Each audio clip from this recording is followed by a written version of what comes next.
क्या हो जाता है? इधर नेटवर्क सही से नहीं चल रहा है ना, नेटवर्क नहीं है। ओ,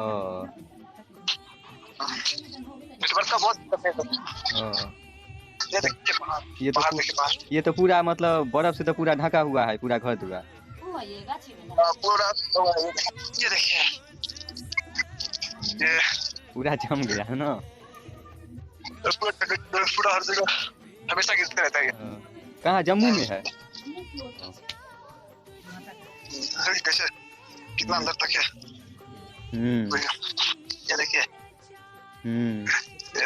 पूरा धस सकता है ना। बहुत कम से कम 3-4 फीट हो गया अभी। हाँ, चलिए ठीक है, तो अच्छा से ड्यूटी कीजिएगा। आज तो छुट्टी नहीं होगा, आइयो ड्यूटी है ना। छुट्टी नहीं है, रात में ड्यूटी है। ये देखिए मकान, देखिए मकान पे पूरा लटका हुआ है मकान पे।